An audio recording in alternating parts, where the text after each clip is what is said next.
श्री कृष्ण ने इस तरह कर्ण को रोका था, अन्यथा या तो युद्ध नहीं होता या कौरव जीतते। महाभारत में कुंती पुत्र कर्ण को अधीर्त और राधा ने पाला था। वह बालक गंगा में बहता हुआ एक किनारे से जा लगा। उस किनारे पर ही धृतराष्ट्र का सारथी अधीर्त अपने अश्व को जल पिला रहा था। उसकी दृष्टि मंजूषा में रखे इस शिशु पर पड़ी। अधीर्त ने उस बालक को उठा लिया और अपने घर ले गया।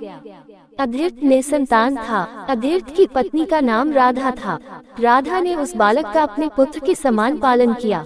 उस बालक के कान बहुत ही सुंदर थे, इसलिए उसका नाम कर्ण रखा गया।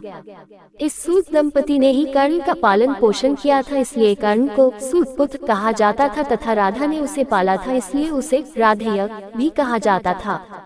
आज वो जानते हैं कि महाभारत में श्री कृष्ण ने किस तरह से रोका था कर्ण को।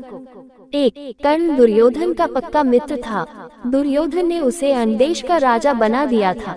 कर्ण यह नहीं जानता था कि उसकी असली माँ कौन है, परंतु उसे यह पता चल गया था कि उसके पिता सूर्यदेव हैं। बहुत समय तक कर्ण और दुर्योधन साथ रहे, परंतु भीष्म पितामह, कुंती ने और श्री कृष्ण ने उसे यह कभी नहीं बताया कि तुम भी पांडव ही हो। कर्ण का ये सत्य छिपाना भी महाभारत युद्ध का एक बड़ा कारण बना। यदि युद्ध तय होने के पहले या कर्ण को अंदेश का राजा बनाए जाने से पहले ही श्री कृष्ण कर्ण को ये राज बता देते कि तुम कुंती पुत्र हो, तो युद्ध की दशा और दिशा कुछ और ही होती। 2. कहते हैं कि कृष्ण की नीति के तहत ही कर्ण का विवाह द्रौपदी से होने से रोक दिया गया था। 3. वो कृष्ण ही थे जिन्होंने ऐन वक्त पर नीति के तहत ही कर्ण को ये बताया था कि कुंती तुम्हारी माँ है। लेकिन युधिष्ठिर और अर्जुन को इस बात का ज्ञात नहीं था कि कर्ण हमारा बड़ा भाई है। यदि युधिष्ठिर को ये पता चलता कि कर्ण मेरा बड़ा भाई है, तो वह राजपाट की लड़ाई नहीं लड़ते, बल्कि कर्ण को ही राजा बनाने की लड़ाई लड़ते।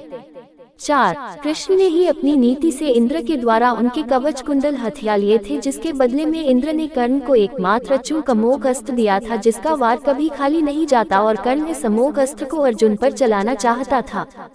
5. श्री कृष्ण ये बात जानते थे कि कर्ण के पास इंद्र का दिया हुआ अमोघ अस्त्र है, जिसे कर्ण अर्जुन पर चलाएंगे।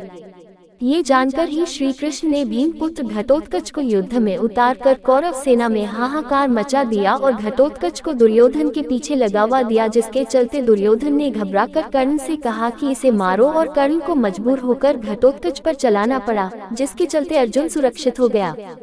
6. यदि युद्ध में कर्ण को असहाय स्थिति में देखकर नहीं मारा जाता, तो अर्जुन की क्षमता नहीं थी कि वे कर्ण को मार देते।